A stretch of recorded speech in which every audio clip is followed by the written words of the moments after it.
Zdravo dragi moji, dobrodošli na kanal Male brze kuhinjice. Moje ime je Aleksandra i ja ću vam danas pokazati kako možete zamesiti najmekše testo na najbrži način i napraviti pamuk pizza rolat. Sada ćemo početi. Prvo sam sipala 250 ml toplog mlijeka i dodala 2,5 male kašike šećera.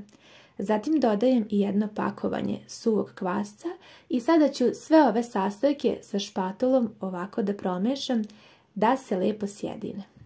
Sada odložite sa strane. Ovdje sam pripremila 380 g brašna tip 500 i dodala jednu malu kašiku soli. Također ću sve promešati, a zatim dodajem u tečne sastojke ovo brašno. Sve dodajte ovako odjednom i onda sa špatulom blago premesite. Kao što već znate, svi moji recepti su izuzetno brzi, a jako ukusni i jako laki. Tako je i ovaj, pa ništa ne morate puno da mesite. Sada sam dodala još nekih 70 g margarina, možete i putera, i sada nam treba mikser. Najbolje bi bilo da imate ove metlice za testo. Mesite nekih 5 minuta. Testo će da raste i bit će ovako jako mekano i otprilike kada bude čista cijela činija i testo je spremno. Pobrašnite ovako podlogu i sada ću blago da premesim. Pobrašnite ovako i odgore, nemojte preterivati sa brašnom, vidite otprilike koliko sam ja posula, nisam ništa previše, ništa se ni ne lepi za ruke, testo je toliko mekano i lako za rad da zaista ćete uživati dok mesite i dok radite sa njim. Pogledajte kako je lako, zaista ništa se ne lepi, testo je fantastično, to vam ja od srca preporučujem da isprobate. Sada ovako malo pobrašnite i sada nam treba jedna oklagija da razvučemo testo. Ja ću testo razvući otprilike na dimenziju tepsije koju imam. Tako ću i izračunati nekako da mi bude ta dužina testa i sada ću uzeti ovaj nožić za picu i prepoloviti prvo na pola, a zatim ću i ovako jedan kraj, pravit ću ovako listiće, već pretpostavljate da će ovo biti jedan predivan rolat. Sad sam pravila kao pizza rolat, možete vi da filujete i sa nečim drugim. Sipat ću ovako malo kečapa i koristim neku salamu koja mi je ostala u frižideru. Ovako poređajte i uzet ću i malo rendanog sira.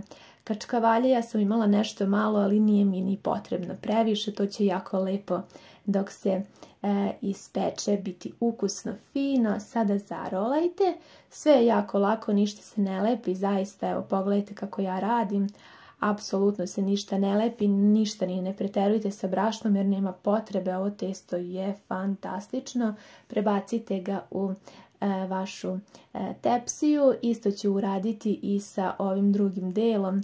Zaista je sve jednostavno, bit će izuzetno lepo, mekano, ukusno i ovo je definitivno najlakši način da napravite ovako rolat. Možete praviti recimo i kiflice i neke druge oblike kako vi volite. Ja ću sada ovo testo pokriti da odstoji nekih sat vremena.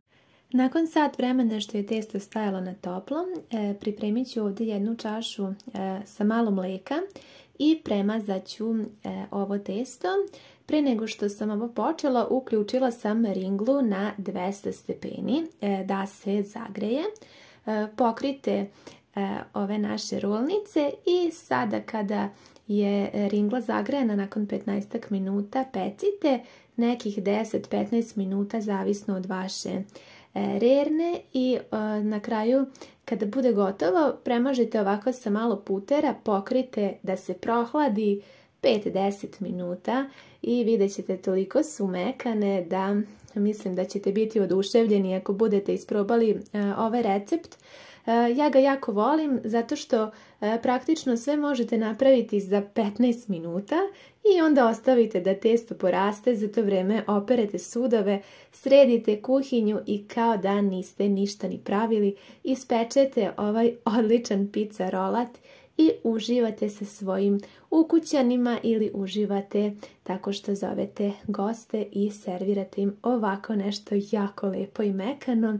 Ja ne znam da li kamera može da prenese koliko je to zaista mekano i fino.